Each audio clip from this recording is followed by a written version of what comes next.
కొన్ని hand wash చేసే బట్టలు ఉంటే అవైతే వాష్ చేశాను స్నానానికన్నా ముందే. అవి ఆరబెట్టాలి. ముందు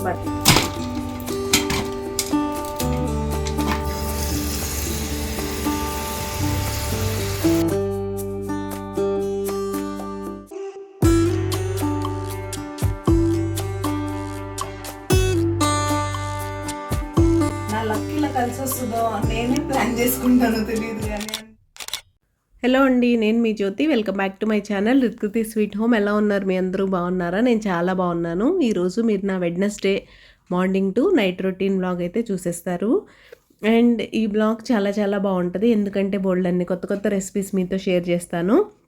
ఇంట్లోనే రాగులతో ఇడ్లీ దోశ బ్యాటర్ ఎలా చేసుకోవచ్చు అనేది పక్కా కొలతలతో చూపిస్తాను. అండ్ పల్లి పట్టి సింపుల్గా ఇంట్లో ఎలా చేసుకోవాలి అంటే స్నాక్స్ కూడా ఉన్నాయన్నమాట. చిరుధాన్యాలతో చిరుదిళ్ళు కూడా ఈరోజు ఈ వీడియోలో మనం చూడబోతున్నాం. ఇంకెందుకు ఆలస్యం, ఎక్కువ ఆలస్యం చేస్తే లేట్ అయిపోతుంది. త్వరగా వీడియో స్టార్ట్ చేసేస్తే బోల్డ్ అనే రెసిపీస్ చూసేయచ్చు. సో వచ్చేయండి బ్లాగ్లోకి వెళ్ళిపోదాం. ముందుగా ఇదైతే లంచ్ బాక్స్ ప్రిపరేషన్ అనమాట. ఈరోజు వెన్స్డే కాబట్టి మోస్ట్లీ ఎగ్ కర్రీయే ఉంటుంది. ఎగ్ టమాటో కర్రీ అయితే చేస్తున్నాను, విత్ రైసే, చపాతీ కాదు. చెప్పాను కదా సమ్మర్ కాబట్టి mostly alternate day weekly twice అలా చపాతీ తింటున్నాం. కొంచెంగా లిమిటెడ్గా రైస్ అయితే తింటున్నాం, 1 కప్ రైస్ అంతే. కర్రీ ఎక్కువ, రైస్ తక్కువ అనమాట. దీంతోపాటు సలాడ్ కానీ ప్రోటీన్ ఫుడ్ ఏదైనా చెన్న, పన్నీర్ ఇలాంటివి కూడా తినచ్చు. నేనైతే ఈరోజు ఏం చేయలేదు. Egg it self is a protein కాబట్టి వేరే ప్రోటీన్ సోర్స్ ఏం లేదు. బేసిక్ పెరుగన్నం, మామిడి పండు, ఎగ్ కర్రీ, అన్నం అనమాట. అది టమాటో ఎగ్ కర్రీ చాలాసార్లు మన వీడియోస్లో నేను షేర్ చేశాను కాబట్టి స్పెషల్గా రెసిపీ ఏమి ఎక్స్ప్లెయిన్ చేయట్లేదు. ఆల్రెడీ నేను ఏమేం చేశాను అనేది మీరు క్లిప్స్లో చూసేశారు. అండ్ ఇంకా మీ సమ్మర్ హాలిడేస్ ఎలా గడుస్తున్నాయి, సమ్మర్లో పిల్లలకి ఏమేమి స్నాక్స్ చేసి పెడుతున్నారు? మా హాలిడేస్ ఇప్పుడే స్టార్ట్ అవబోతున్నాయి. హాలిడేస్తో సంబంధం లేకుండా మామూలుగా కూడా చేయాలి, రెగ్యులర్ స్నాక్ బాక్స్లోకి ఇవ్వాలి కాబట్టి. బట్ హాలిడేస్ అంటే ఏంటంటే వాళ్ళకి టైంపాస్ అవ్వక ఆడుకుంటూ ఉన్నప్పుడు కూడా ఇంకెక్కువ సార్లు అడుగుతూ ఉంటారు కాబట్టి ఇలాంటివి తప్పకుండా ట్రై చేయండి. హెల్తీగా చేస్తే ఇంకా మంచిది కాబట్టి హెల్తీ వర్షన్ చూపిస్తున్నాను. అండ్ ఇక్కడైతే నేను ఇడ్లీ దోశ బ్యాటర్ కోసం సోక్ చేస్తున్నాను. మీకు మెజర్మెంట్స్ అయితే చూపిస్తాను. దీనికోసం మనకి రాగులు, రైస్, మినపప్పు అయితే కావాలి. ఇప్పుడు నేను పోసేది ఇడ్లీ కోసం. రెండింటికి సేమే. 1 కప్పు మినపప్పు తీసుకుంటే 1.5 కప్పు రాగులు తీసుకోవాలి, ఇడ్లీకైనా దోశకైనా కూడా. సో రైట్ సైడ్ ఇడ్లీకి, లెఫ్ట్ సైడ్ దోశకు అనమాట. ఇప్పుడు రెండిట్లో 1 కప్పు మినపప్పు వేస్తున్నాను చూడండి. అంతే, ఇక్కడ వరకు 2 సేమ్. బట్ మీరు దోశ కోసం వేసుకునే దానిలో 1 కప్పు రైస్ అయితే తీసుకోండి. మీరు ఇక్కడ ఇడ్లీ రైస్ యూస్ చేస్తున్నట్టయితే అందులో ఇడ్లీ రైస్ వేసేసి దాంతోనే ఇడ్లీ దోశ వేసుకోవచ్చు. మాకు బేసిక్గా రవా ఇడ్లీ ఇష్టం కాబట్టి నేను ఇడ్లీకి సపరేట్గా, దోశకి సపరేట్గా సోక్ చేశాను. దోశకి వేసుకునే దానిలో కొంచెం మెంతులు కూడా వేసుకొని సోక్ చేసుకోండి. చూస్తున్నారు కదా, దీన్ని నీట్గా ఇలా నలుపుతూ వాష్ చేసుకోవాలి. వాటర్ చూసారా ఎంత మురిగ్గా వస్తున్నాయో. ఈజీగా మీరు మిల్లెట్స్ని 4-5 టైమ్స్ చక్కగా ఇలా గట్టిగా నలుపుతూ కడిగి వాష్ చేసుకుంటే ఇలా ఫైనల్గా వాటర్ నీట్గా వచ్చే వరకు వాష్ చేసుకోవాలి. ఇంకా వీటిని సోక్ చేయడానికి పక్కన పెట్టేశాను. ఇప్పుడు ఈవినింగ్ గ్రైండ్ చేసుకునేప్పుడు ఏమేమి యాడ్ చేసుకోవాలనేది అప్పుడైతే ఎక్స్ప్లెయిన్ చేస్తాను. ఇప్పుడే చెప్పేస్తే మీరు మర్చిపోతారు. సో గ్రైండర్ వేసే వరకు మిస్ అవ్వకుండా చూడండి. హలో అండి, గుడ్ మార్నింగ్. ఏం చేస్తున్నారు? ఈరోజు అయితే వెన్స్డే. మీరు నా వెన్స్డే ఫుల్ డే బ్లాగ్ చూస్తారు. చాలా ప్రొడక్టివ్గా ఉండబోతుంది. ఎందుకు ఉండబోతుందో కూడా చెప్తాను. ఇప్పుడైతే బేసిక్ పనులన్నీ అయిపోయాయి. లంచ్ బాక్సులు పెట్టి పంపించేయడం, అండ్ బ్రేక్ఫాస్ట్ మాది రాగి జావా, అండ్ మార్నింగ్ అన్ని పప్పు పోసాను చూసారు కదా. ఈవినింగ్ గ్రైండర్ పని కూడా ఉంది. కొన్ని హ్యాండ్ వాష్ చేసే బట్టలు ఉంటే అవి అయితే వాష్ చేశాను స్నానానికన్నా ముందే. అవి ఆరపెట్టాలి. ముందు బట్టలు ఆరేయడం, నిన్నటి మడితే సర్దేయడం, అలాంటి పనులన్నీ చేసేసుకుంటాను. ఆ తర్వాత ప్రొడక్టివ్గా ఉండబోతుంది. అదేం జ్యోతి ప్రొడక్టివ్గా ఉంటుందని నీకు ఇప్పుడు ఎలా తెలుసు అనుకుంటున్నారా? నాకు అన్నీ అంతే అలా తెలిసిపోతాయి. అదేం లేదు, మనమే డిసైడ్ చేస్తాం కాబట్టి. మార్నింగ్ లేస్తున్నప్పుడే నాకు తెలిసిపోద్ది ఈ డే ప్రొడక్టివ్గా ఉంటుందా, లేజీగా ఉంటుందా అని. జలుబు చేసేలా ఉంది కాబట్టి అలా ఉంది వాయిస్, కొంచెం ఇగ్నోర్ చేసేయండి. విషయం ఏంటంటే మార్నింగే ఒక్కొక్కసారి నేను అనేసుకుంటాను ఈరోజు ఇవి అన్నీ చేసేయాలని. ఆ రోజు కంపల్సరీ ప్రొడక్టివ్గా ఉంటుంది. ఒక్కో రోజు అనుకొని సగం చేస్తాను, సగం చేయను. ఒక రోజు అసలు అనుకోని రోజు మాత్రం ఫుల్ చిల్ అయిపోతా, రిలాక్స్ అయిపోతా. అలాంటి ఒక రోజే నిన్న. అలా అలా అలా అలా గడిచిపోయింది నిదానంగా. బట్ ఈరోజు అలా కాదు, 2-3 డేస్ నుంచి స్నాక్స్ వెళ్ళాక బాగా ఇబ్బంది అయిపోతుంది. అప్పటికప్పుడు సడన్గా ఏమో ఒకటి చేయాల్సి వస్తుంది. అది మన వల్ల కాదు. చెప్పాక మా ఇంట్లో అందరికీ స్నాక్స్ కావాలి కాబట్టి ఏదన్నా స్నాక్ చేయాలి. ఫ్యాన్ లేకుండా ఏసీ లేకుండా ఉండడం చాలా కష్టం, చెమటలు. అది చేద్దాం అనుకుంటున్నాను. బేసిక్ వర్క్స్ అయితే ఎలాగ చేస్తా. ఈవినింగ్ గ్రైండర్ పని చూసారు కదా, ఈసారి నార్మల్ కాకుండా రాగి ఇడ్లీ, రాగి దోశకి పోసే సపరేట్గా సింగిల్ బ్యాటర్తో 2 వేసుకునేది కూడా ఒకసారి ఆల్రెడీ మీతో షేర్ చేశాను నేను. ఆ వీడియో నాకు లింక్ దొరికితే నేను డిస్క్రిప్షన్ బాక్స్లో ఇస్తాను, తప్పకుండా చూడండి. ఇదైతే సపరేట్గా నేను ఇంగ్రీడియంట్స్ ఎలా సోక్ చేసుకోవాలో మీకు చెప్పాను కదా, అలా సోక్ చేసేసుకోండి. దోసపిండిలో మాత్రం గ్రైండ్ చేసే ముందు కొంచెం అటుకులు నానబెట్టేస్తాను, అంతే. మిగతాదంతా సేమ్. దానికోసం రవ్వ నానబెట్టాలి, దీనికోసం అటుకులు నానబెట్టాలి, అంతే. అదంతా గ్రైండ్ చేసేప్పుడు చూపిస్తా, ఇప్పుడే చెప్తే మిస్ అయిపోతే క్లిప్స్ అటు ఇటు అయిపోయి. సో అది వ్లాగ్ అయితే కంటిన్యూ అవుతుంది, మీరు చూస్తూ ఉండండి. నేను మళ్ళీ కలుస్తాను. అండ్ ఇక్కడైతే నా డ్రెస్సెస్ కొన్ని ఉంటే హ్యాండ్ వాష్ చేశానని చెప్పాను కదా, అవైతే ఆరపెట్టేసుకుంటున్నాను. ఇవి ఒక్కొక్కటి ఉన్నప్పుడు నాకు వాష్ చేయాలనిపించదు. శారీస్ అయినా నేను ఇలా హ్యాండ్ వాష్ చేసుకునే డ్రెస్సెస్ ఉంటాయి కదా కొన్ని, అన్ని వాషింగ్ మిషన్లో వేయలేము. అలాంటి బట్టలు కొన్ని హ్యాండ్ వాష్ చేయాల్సి ఉంటుంది అప్పుడప్పుడు. వీటిని నేను సింపుల్గా షాంపూ వాష్ చేసేసుకుంటాను, నావైనా మా అమ్మాయివైనా అంతే. కాకపోతే వాటిని కొంచెం అక్యుములేట్ చేస్తాను అనమాట. ఒక 4-5 అయ్యాక అప్పుడు నాకు మూడ్ వస్తుంది వాటిని వాష్ చేయాలని. ఇంక ఇలా మార్నింగ్ అయితే గడిచిపోయింది నా ఎడిటింగ్ వాటితో. ఇంక ఇప్పుడు నేను డైరెక్ట్గా మా అమ్మాయి వచ్చేసిన తర్వాత రికార్డ్ చేస్తున్నాను. స్నాక్స్ ప్రిపరేషన్ స్టార్ట్ చేస్తాను. ఇదైతే పక్కా కొలతలతో పల్లి పట్టి అనమాట. పల్లీలు ఫ్రై చేయడం నేనేమి ఇక్కడ చూపించట్లేదు, ఎందుకంటే ఎవ్రీ టైం లాగే నేను మైక్రోవేవ్లో చేసేసుకున్నాను. మీ దగ్గర ఎయిర్ ఫ్రైయర్ ఉంటే ఎయిర్ ఫ్రైయర్లో కూడా చేసుకోవచ్చు. సో పీనట్స్ ఫ్రై చేసి పెట్టేసుకున్నాను. ఇప్పుడు నేను మీకు ఒక బ్లూ కప్ చూపిస్తాను చూడండి. ఆ కప్తో 2 కప్స్ పీనట్స్ తీసుకుంటే 3/4 కప్పు బెల్లం అయితే సరిపోతుంది. సో బెల్లంని దంచేసుకొని చక్కగా కరిగిచ్చేసుకుంటున్నాను. ఇలా వడకట్టేసుకుంటే ఏమన్నా నలకలు, పీచు అలాంటిది ఉంటుంది కదా అప్పుడప్పుడు, అలాంటివన్నీ పోతాయి. బట్ నా బెల్లం అయితే నీట్గానే ఉంది, ఏం లేదు చూసారా. కానీ చేసుకోవడం మన బాధ్యత కాబట్టి చేసుకోవాలి. ఇంక తర్వాత ఏముంది, చెక్కపాకం వచ్చే వరకు దాన్ని చక్కగా మిక్స్ చేసుకుంటూ ఉండడమే. మధ్యలో ఇలా 1-2 సార్లు మీరు నెయ్యి యాడ్ చేశారంటే 1 స్పూను, 1 పాకం గుల్లగా వస్తుంది, 2 మీకు టేస్ట్ ఎన్హాన్స్ అవుతుంది నెయ్యి వల్ల. నెయ్యి తింటే హెల్త్కి చాలా మంచిది కాబట్టి నేను నెయ్యి బాగానే ఇంక్లూడ్ చేయడానికి ట్రై చేస్తాను. ఇప్పుడు పాకం ఈ స్టేజ్కి వచ్చిన తర్వాత కొంచెం ఇలాచీ పౌడర్ అయితే దంచి యాడ్ చేశాను మంచి ఫ్లేవర్ కోసం. ఇంకా బాగా మిక్స్ చేసుకోండి. చెప్పాను కదా నేను చెక్కపాకం రావాలి, పక్కనే వాటర్ రెడీగా పెట్టాను చూడండి. ఈ వాటర్లో మీరు వేసి చూస్తే వెంటనే అది బౌల్ నుంచి సపరేట్ అయిపోవాలి. అండ్ మీరు పిక్ చేసి మళ్ళీ డ్రాప్ చేస్తే టక్ మన సౌండ్ వస్తుంది వాటర్లో. అలా వచ్చిందంటే చెక్కపాకం రెడీ అయిపోయినట్టే. అండ్ మీకు ఈజీగా కలర్ కూడా చేంజ్ అవుతుంది చూడండి, అలా మీకు తెలిసిపోతుంది పాకం రెడీ అయిపోతుందని. అలా చెక్ చేసుకున్న తర్వాత ఆల్రెడీ ఫ్రై చేసి పీల్ తీసి పెట్టుకున్న పల్లీలు అయితే యాడ్ చేసుకొని ఇలా చక్కగా మిక్స్ చేసేసుకోండి. పాకం పల్లీలన్నింటికి కోట్ అయ్యే వరకు నీట్గా మిక్స్ చేసుకోండి. ఈ టైంలో ఇంకొక స్పూన్ గీ యాడ్ చేసుకోండి మీ అవసరాన్ని బట్టి. నాకు అవసరం లేదనిపించింది మిక్స్ చేశాను.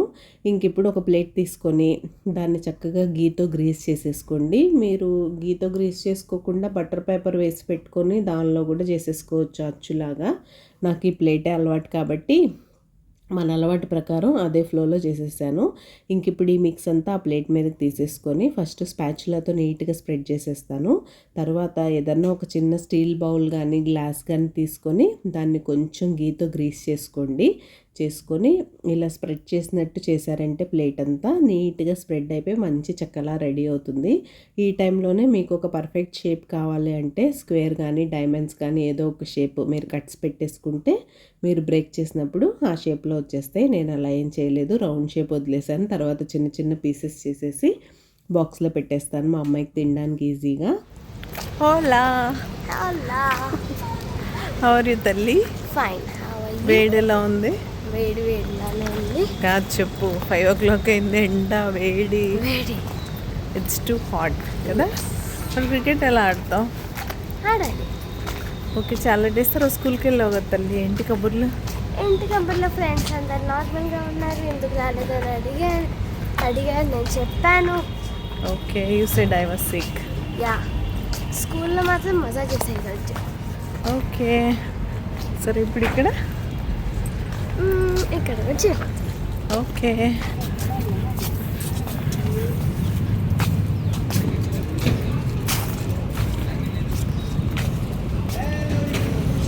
హలో చెప్తున్నారు. తెలుసు నేను బ్యాగ్ కూడా తీసుకున్నాను. ఇంకా అలా స్నాక్స్ ప్రిపరేషన్కి బ్రేక్ అయితే ఇచ్చి మా అమ్మాయిని డ్రాప్ చేయడానికి వెళ్ళాను. తను దింపేసి వచ్చాను. ఎండ చూసారు ఎలా ఉందో 5 o'clockకి కూడా. ఇంకైతే మన సెకండ్ స్నాక్ వచ్చేద్దాం. చిరుధాన్యాల్లో చిరుతిళ్ళు అని చెప్పాను కదా, అదే. ఇదేంటంటే ఈరోజు నేను జొన్న పిండితో మురుకులు చేస్తాను. అదే అంటే మనం జొన్న రొట్టెలు చేసుకుంటాం కదా, అదే ఫ్లవర్. మీరు జొన్నలు తెచ్చి కడిగి మరపట్టించుకోవచ్చు. మనకి ఇక్కడ అంత సీన్ లేదు. నాది స్టోర్ బాటే, అంటే నేను బిగ్ బాస్కెట్లో తెప్పించిన జొన్న పిండి ఇది. 2 కప్పులు జొన్న పిండికి 1 కప్పు బియ్యపిండి తీసుకోండి, పర్ఫెక్ట్గా సరిపోతుంది. నేను ఇవాళ మురుకులు చేస్తున్నాను కాబట్టి ఓన్లీ బియ్యపిండే యాడ్ చేస్తున్నాను. మీరు జంతికలు, సోకాల్ చక్రాలు ఉంటాయి కదా, అవి చేసుకునే పని అయితే 1/2 కప్పు శనగపిండి, 1/2 కప్పు బియ్యపిండి యాడ్ చేసుకోండి. బట్ మురుకులకి ఓన్లీ బియ్యపిండి అయితేనే బాగుంటుంది.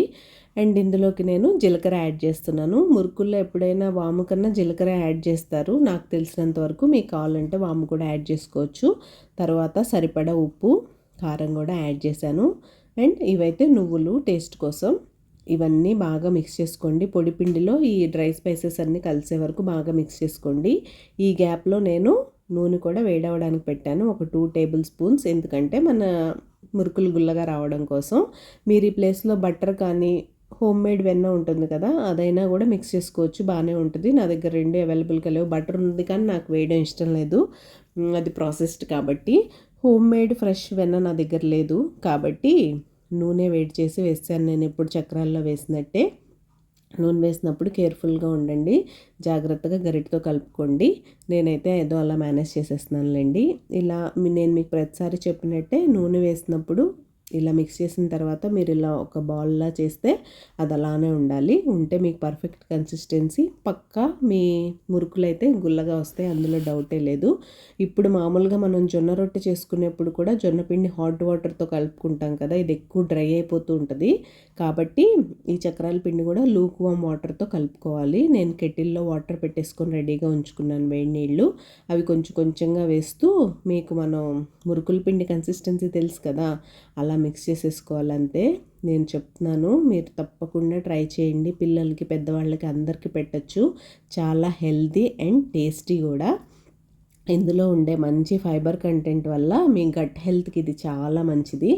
కాబట్టి మీకు ఏదైనా ఇండైజెషన్ ఇష్యూస్ ఉన్నా, కొంతమందికి బేసన్తో చేసిన మురుకులు తింటే బ్లోటింగ్గా గ్యాస్ వచ్చేసింది అంటారు కదా, అలాంటి వాళ్ళకి మురుకులు తినాలనే క్రేవింగ్ ఉంటుంది చూసారా, దాన్ని దీంతో హ్యాపీగా సాటిస్ఫై చేసుకోవచ్చు. Healthy, same time tasty. చెప్పాను కదా, నేను మామూలు చక్రాల పిండికైతే ఇదంతా చేయను. బట్ ఇది జొన్న పిండి ఊరికే డ్రై అయిపోతుంది కాబట్టి నా దగ్గర ఉండే రీయూజబుల్ టిష్యూస్ ఉంటాయి కదా, అదొకటి తడిపేసి నీట్గా, మీరు వెట్ క్లాత్ కూడా వేసుకోవచ్చు. మీ దగ్గర హ్యాండ్ కర్చీఫ్స్ అలాంటివి ఉంటాయి కదా, అది కూడా వేసుకోవచ్చు. నేను కిచెన్లో ఇది హ్యాండీగా ఉంటుంది కాబట్టి దాన్ని వెట్ చేసి వేసాను. దాన్ని మధ్య మధ్యలో తడుపుతూ ఉండండి, ఆరిపోతుంది. ఆరిపోయే కొద్దీ మీకు పిండి ఇలా పొడి పొడిగా అయిపోయి మురుకులు చక్కగా రావు. ఇప్పుడు మనం మురుకులు చేసుకుంటున్నాం కాబట్టి ప్లేట్ మీకు ఫస్ట్ చూపించడం మర్చిపోయాను, నేను ఇక్కడ చూపిస్తాను నెక్స్ట్ క్లిప్లో. స్టార్ది ఉంటుంది కదా, సింగిల్ స్టార్ది, అది పెట్టేసుకుంటే మీకు మురుకులు చక్కగా వస్తాయి. ఇప్పుడు నేను మురుకులు వేయడం కూడా చూపెట్టేస్తాను. అండ్ ఆల్రెడీ మన ఛానల్లో రాగి మురుకులు కూడా నేను షేర్ చేశాను రెసిపీ. చాలా టేస్టీగా, యమ్మీగా ఉంటాయి ఇవి. సో తప్పకుండా ఇలాంటి హెల్దీ ఫుడ్ మీ డైట్లో ఇంక్లూడ్ చేసుకోండి. డీప్ ఫ్రైలో కూడా హెల్దీగా తినడం అనమాట ఇది. కాకపోతే ఇందులో ఒక డిసడ్వాంటేజ్ ఏంటంటే, మన జంతికలు చక్రాలలాగా ఫటాఫట్ అయిపోవు. లో టు మీడియంలో పెట్టుకొని ఈ మురుకులు బాగా ఫ్రై చేసుకోవాలి. ఎందుకంటే స్టార్ షేప్ మనం కొంచెం లావుగా ఉంటుంది కదా, కాబట్టి మీరు బాగా హీట్ అయిన ఆయిల్లో లో ఫ్లేమ్లో పెట్టేసి వేసుకున్న తర్వాత లో టు మీడియం అడ్జస్ట్ చేసుకొని చక్కగా నిదానంగా ఫ్రై చేసుకుంటే క్రిస్పీగా వస్తాయి. మీరు హైలో పెట్టేసుకొని చేస్తారంటే పైన వరకు కలర్ వచ్చేస్తుంది కానీ లోపల కుక్ అవ్వదు. దానివల్ల మీకు ఆ క్రిస్ప్ ఫీలింగ్ రాదు. మురుకు తింటున్నప్పుడు లోపల మెత్తగా ఉంటుంది. అండ్ ఈ జొన్నపిండి వల్ల మీ బాడీలో ఉండే బ్యాడ్ కొలెస్ట్రాల్ కంట్రోల్లో ఉంటుంది.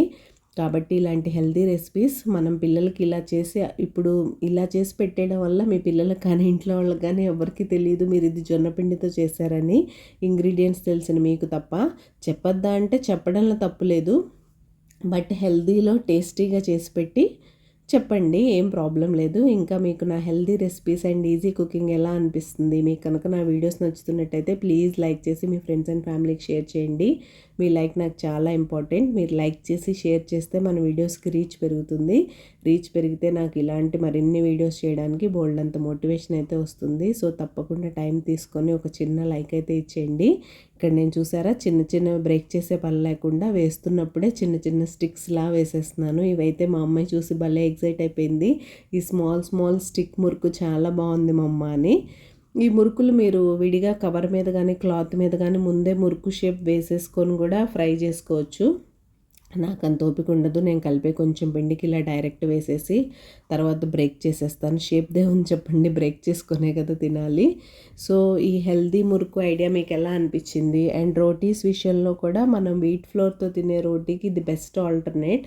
కానీ చాలామందికి చేయడం రాదు. నాకు కూడా జొన్న రొట్టె చేయడం రాదులేండి. ఇన్ఫ్యాక్ట్ నేను ఎప్పుడు ట్రై చేయలేదు కూడా. కానీ జొన్న పిండితో దోశలు మాత్రం వేశాను నేను, ఇన్స్టెంట్ దోశలు. ఆల్రెడీ మన ఛానల్లో రెసిపీ ఉండాలి, నాకు దొరికితే కనుక డిస్క్రిప్షన్ బాక్స్లో లింక్ ఇస్తాను, ఒకసారి చూసేయండి. మనం ఇన్స్టెంట్ ఓట్స్ ఇలా రాగి దోశ ఇలాంటివి వేసుకుంటాం కదా, అలానే జొన్న పిండితో జొన్న రొట్టె చేయడం రాని వాళ్ళు ఈజీగా దోశ అయితే వేసుకోవచ్చు. చాలా బాగుంటుంది. అన్ని వెజిటబుల్స్ వేసుకుంటే మంచి ఉతప్పం టేస్ట్తో. ఈ జొన్న పిండిలో కూడా మంచి టేస్ట్ ఉంటుందండి మీకు. నేను మురుకు ఆల్రెడీ తినేసాను. ఇది వెన్స్డే వ్లాగ్ కదా, నేను ఫ్రైడే రోజు వాయిస్ ఓవర్ ఇస్తున్నాను. ఆల్రెడీ మేము ఖాళీ చేసాం కూడా ఒక బాక్స్. అంత టేస్టీగా ఉంది. మా పాప స్కూల్కి కూడా తీసుకెళ్ళింది. చాలా బాగుందని చెప్పారట వాళ్ళ ఫ్రెండ్స్. హ్యాపీగా ఫీల్ అయింది. మమ్మీ ఈరోజు కొంచెం ఎక్కువ తీసుకురమ్మన్నారు నా ఫ్రెండ్స్. స్నాక్ బాక్స్లో కొన్ని మురుకు ఎక్కువ పెట్టు, బస్ ఫ్రెండ్స్ అడుగుతున్నారు, స్కూల్ ఫ్రెండ్స్ అడుగుతున్నారు అని అంటుంది. అలా చెప్తే హ్యాపీగా ఉంటుంది కదా. మా హస్బెండ్ కూడా ఆఫీస్కి తీసుకెళ్లారు. ఇంట్లో ఈవినింగ్ తిన్నాం చెప్పాను కదా, అలా ఒక బాక్స్ అయితే ఖాళీ అయిపోయింది. హెల్తీగా ఉంది, టేస్టీగా ఉంది ఫస్ట్ ఆఫ్ ఆల్.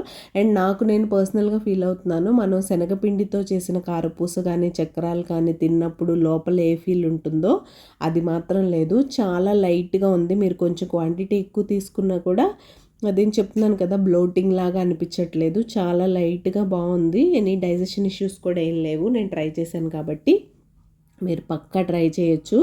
తప్పకుండా ఈ రెసిపీ మాత్రం ట్రై చేసి మీకు ఎలా వచ్చింది, మీ పిల్లలు ఏమన్నారు అనే ఫీడ్బ్యాక్ మాత్రం నాతో షేర్ చేసుకోవడం అస్సలు మర్చిపోకండి. అండ్ మీరు ఎవరైనా సబ్స్క్రైబ్ చేసుకోకుండా మన వీడియోస్ చూసినట్లయితే ప్లీజ్ సబ్స్క్రైబ్ చేసుకొని నన్ను సపోర్ట్ చేయండి. సబ్స్క్రైబ్ చేసుకున్న తర్వాత బెల్ ఐకాన్ ట్యాప్ చేస్తే 3 ఆప్షన్స్ వస్తాయి. అందులో ఆల్ సెలెక్ట్ చేసుకుంటే నేను ఎప్పుడు వీడియో అప్లోడ్ చేసినా మీ మొబైల్కి నోటిఫికేషన్ వచ్చేస్తుంది. మీ దగ్గర ఫ్రీ టైం ఉన్నప్పుడు చూసేయచ్చు.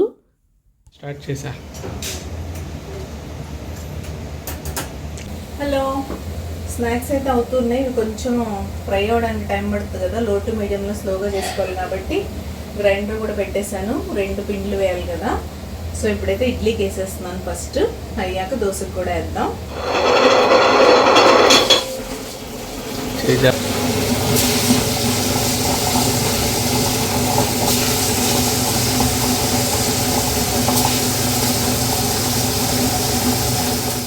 ఈ రాగి ఇడ్లీ దోశ కూడా మస్ట్ ట్రై రెసిపీ, మీరు తప్పకుండా ట్రై చేయండి. ఈరోజు వీడియోలో రెసిపీస్ ఎక్కువైపోయినాయా ఏంటో అలా చేసేసాను. చేసినప్పుడు అన్నీ షేర్ చేయాలనిపించింది, హెల్దీ ఏమీ మిస్ చేయకూడదని.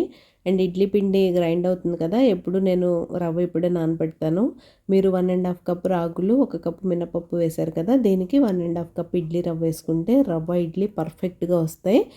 అండ్ చాలా స్మూత్గా, కొంతమంది రాగి ఇడ్లీ కొంచెం గట్టిగా వస్తుంది అంటారు కదా, అలాంటివి ఏం లేకుండా చాలా ఈజీగా ఉంటుంది. దీంతోపాటు కొంచెం అటుకులు కూడా నానబెట్టాను దోశపిండి కోసమని, దానివల్ల దోశలు చక్కగా సాఫ్ట్గా బాగుంటాయి.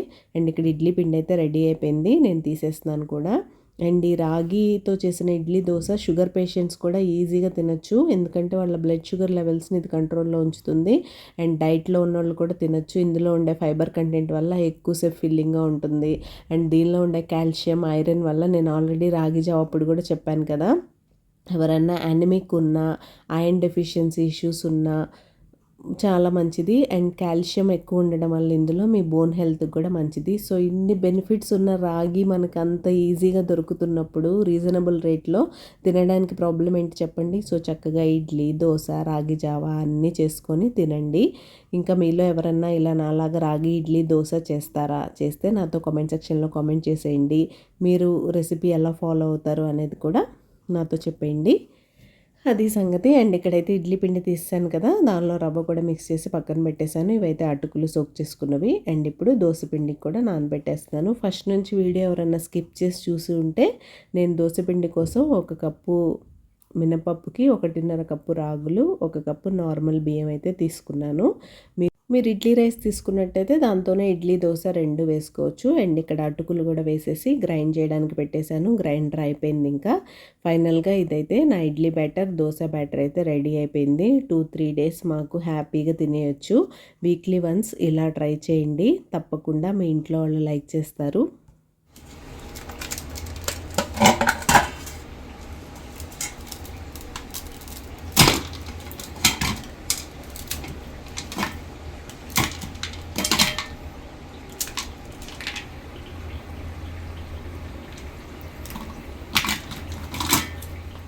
పల్లి పట్టి ఎంత క్రిస్పీగా వచ్చిందో చూసారు కదా. ఆ 2 కప్స్ 1 కప్ మెజర్మెంట్కి ఇన్ని మురుకు అయితే వచ్చాయి. మురుకు కూడా మేము బాగా ఎంజాయ్ చేసాం. పల్లి పట్టి కూడా ఇలా వేసి పెట్టేశాను గ్లాస్ జార్లో. హాయ్ అండి, నా లక్ ఇలా కలిసి వస్తుందో నేనే ప్లాన్ చేసుకుంటానో తెలియదు కానీ అన్ని పనులు ఒకే రోజు పెట్టుకుంటాను. ఈ రోజే పొద్దున అవన్నీ పోసాను గ్రైండ్ చేయడానికి. మళ్ళీ స్నాక్స్ కూడా ఈ రోజే చేయాల్సి వచ్చింది. 3 డేస్ నుంచి బాగా ఇబ్బంది అయిపోయింది స్నాక్స్ లెక్క. అందుకని సో ఫైనల్గా ఏమవుతుంది, పని ఎక్కువ అవుతుంది. రేపు అసలే థర్స్డే, అన్నీ చేసుకొని పడుకోవాలి. అది ఇప్పుడైతే చూసారుగా అన్ని గిన్నెలు కడిగేసాను. గ్రైండర్ కడిగేస్తే అయిపోతుంది. మజ్జిగ చేసుకొని మ్యాంగో తినేసి మజ్జిగడమే. ఈరోజు ఈ వీడియో అయితే ఇక్కడే ఎండ్ చేసేస్తున్నాను. రేపు మరొక మంచి బ్లాగ్తో మళ్ళీ మీ ముందుకు వచ్చేస్తాను. అంతవరకు good night, keep smiling, see you tomorrow, bye.